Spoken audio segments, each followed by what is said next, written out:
आपण पाहू शकतोय की अजितदादांनी वेळ दिली होती 11ची, मात्र ती त्यांनी चुकवली. कॅमेरासमोर बोलायला अजित पवार रेडी नव्हते, मात्र आता ते सरकारी कॅमेरासमोर बोलायला तयार झालेले आहेत.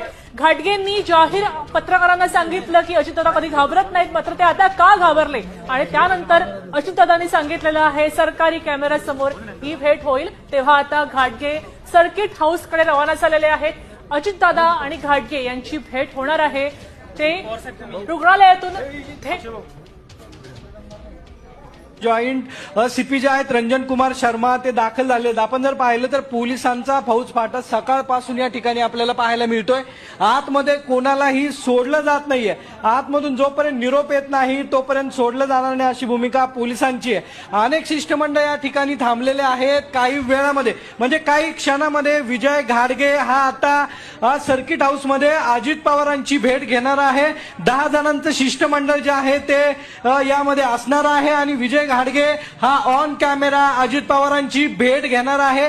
जोपर्यंत कॅमेरे सोडले जाणार नाही तोपर्यंत मी अजित पवारांची भेट घेणार नाही अशी भूमिका विजय घाडगेंनी घेतलेली आहे. आपण जर पाहिलं तर मोठा बंदोबस्त जो आहे तो आता व्हीआयपी सर्किट हाऊसच्या बाहेर आपल्याला पाहायला मिळतोय. जॉईंट सीपी आहेत तेही दाखल झालेले आहेत आणि त्याचबरोबर इतर कार्यकर्ते जे आहेत तेही मोठ्या प्रमाणावरती या ठिकाणी विजय घाडगे बरोबर येण्याची शक्यता जी आहे ती वर्तवण्यात येते. आणि केम हॉस्पिटलमधून विजय घाडगे काही वेळापूर्वी निघालेला आहे आणि काही क्षणामध्ये विजय घाडगे आता सर्किट हाऊसमध्ये पोहोचणार आहे. त्यामुळे आता छावणीचं स्वरूप जे आहे ते सध्या व्हीआयपी सर्किट हाऊसला आपल्याला पाहायला मिळतंय. सागर, मला